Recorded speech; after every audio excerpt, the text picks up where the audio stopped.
my name is Mike Hurst from Highland Farm, and today I'm going to talk about fall needle drop. The fall needle drop happens to all evergreens, regardless of what kind they are, and usually it's found on the interior part of the tree, such as this right in here. Usually, all evergreens lose about 1/3 of their canopy every year.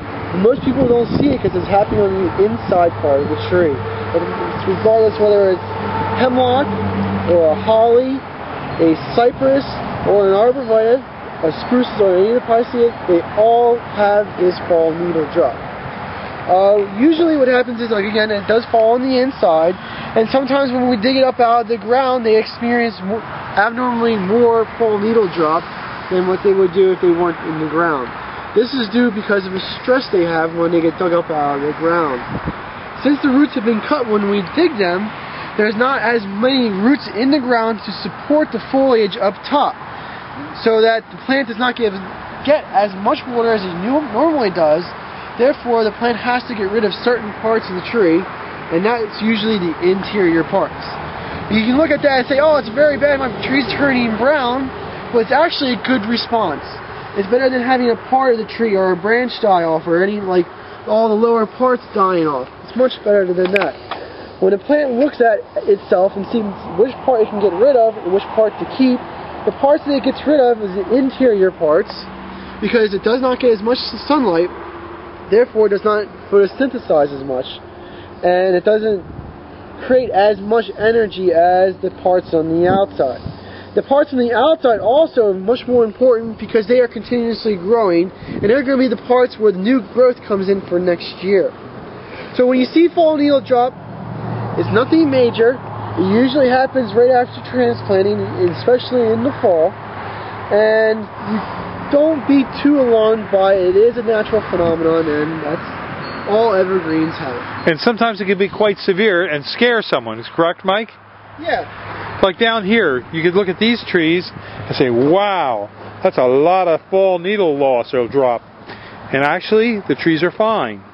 They will grow through this, and they will fall on the ground and become the mulch for that tree for next year. That's right. Okay, well, thank you very much. And you can see over here, here's a holly, and you can see some of the yellowing there, and that's doing the same thing. It's got some needle loss.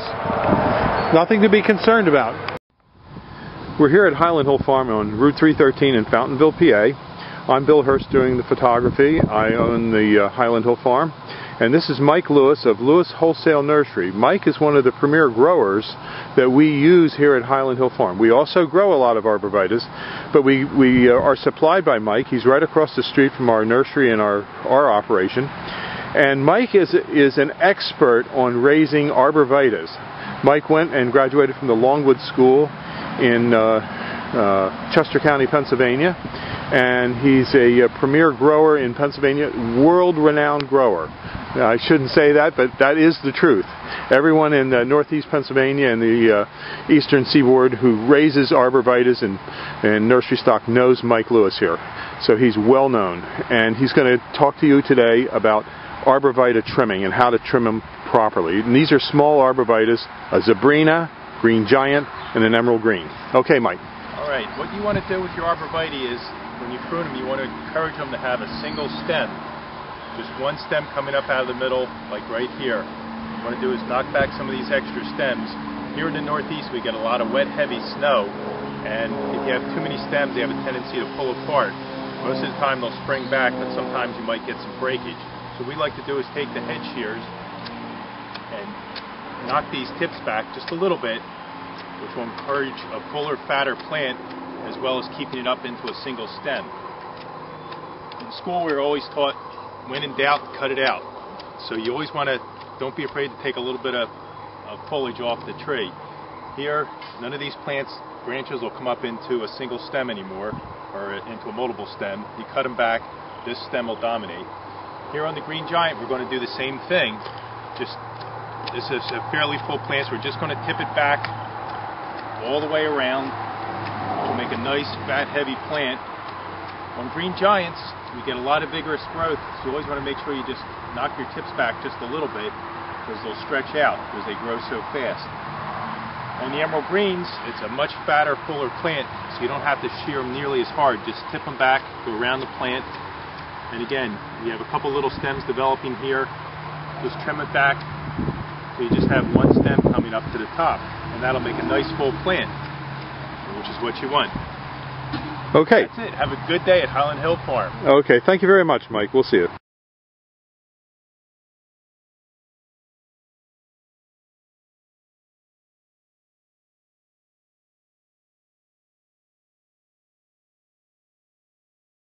Highland Hill Farm on Route 313 in Fountainville, PA.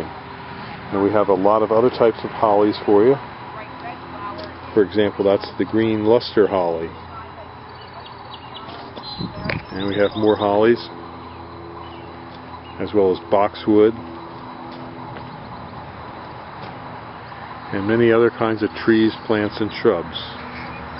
We're growing on a couple hundred acres here in Fountainville, and we also have a couple thousand acres in Milan, PA, in Bradford County. We deliver and plant up and down the East Coast, so call us for your tree and shrub needs at 215-651-8329. Again, this is your Helleri holly foliage right here. A nice little plant. On cypresses, the emerald green is a great plant for creating a barrier. The problem with the emerald green is it is not deer resistant. It'll grow to 10 to 15 feet with this real beautiful emerald green colored foliage. Give us a call at 215-651-8329 for your tree and shrub needs. Thank you. This is Bill Hurst.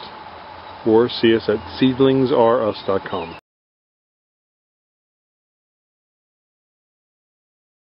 Seedlingsareus.com, and our phone number is 215-651-8329. Thank you.